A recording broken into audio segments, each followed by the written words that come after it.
Okay, so I finished cutting out the second piece. Now I'm just going to pull the top layer off with the pin still in it, so that this is where it saves you time. Then I can just take this and stick it into my next piece of EVA and just cut around it again immediately, like a stencil. You got to be careful when you're pulling this off not to rip the pins through the foam, because that'll leave sort of larger holes, but it's pretty easy. So got two pieces like that. Just gonna find a place to slot this onto the next piece here. Just push it down. Oop, that's not gonna work.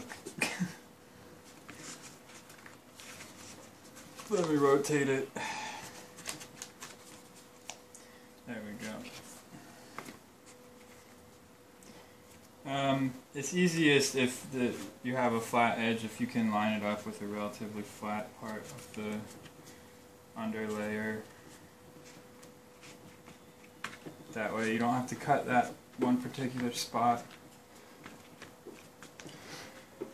Okay, so this foam is a little bit curled because it came from a roll, as I mentioned earlier.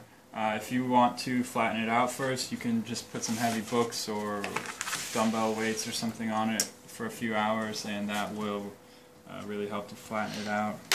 Some of these pins got kind of bent, so I'm going to straighten them out so I don't hit them with my blade while I'm cutting.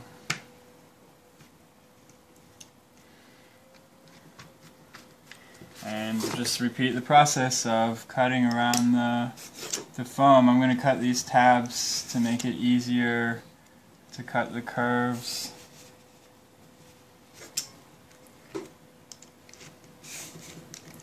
Remember to push hard, do long smooth drags with your knife to get the cleanest cuts. Takes a little practice, but once you get the hang of it, it's not bad. Let's see, let's put it this way, and then can cut tabs like this,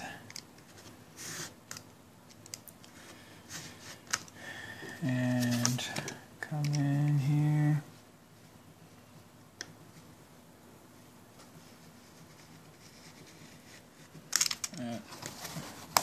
left a little excess there, I'll have to sand that off later.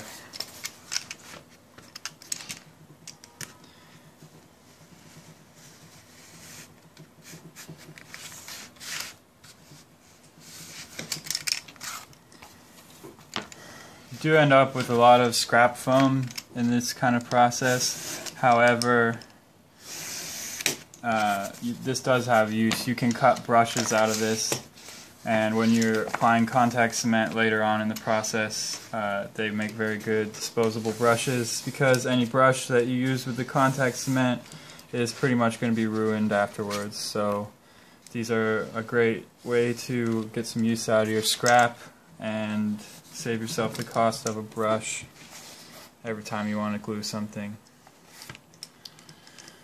Cutting curves like this way, convex curves I suppose, is easier if you just cut straight lines like an old vector graphics program from the 1990s or something. That makes the edges much smoother than if you try to drag the straight blade around a curve. It's harder to do on these interior curves, but the outward facing ones are quite easy to do that way.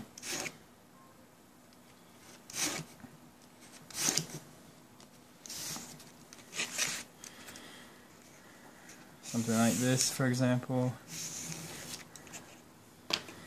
Just go along this way, and then this way. This way, this way. There you go, it's relatively smooth. You can just sand that a little bit at the end and it'll be fine.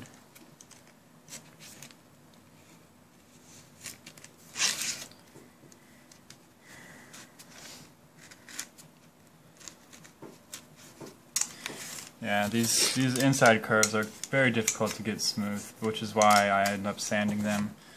because it's much faster to cut it a little bit crooked and then sand it smooth in the end than to try to get it exactly smooth with a knife.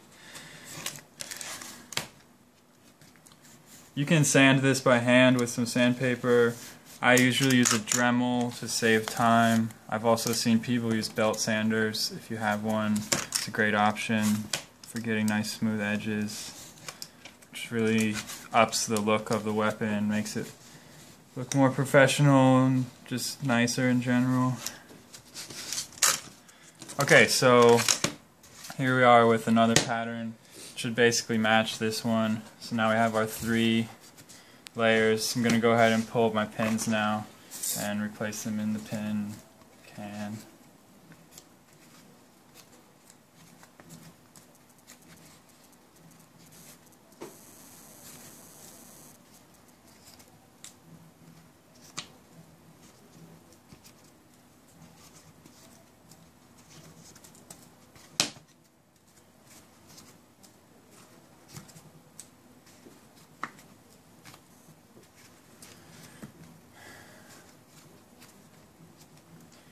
Okay, so I'm going to line these up and make sure that they are basically all the same size, that I didn't make a mistake somewhere. The pins really helps with that. If you try to trace it out or remeasure it each time, it's very easy to make a mistake. They don't quite line up. As you can see, there's a little bit of excess on the inside there. Hopefully you can see that on the camera. I'm going to have to sand that out in the end, but overall, looks good. So this is going to be the head of our polearm. Alright, let me get the next step ready and we'll continue.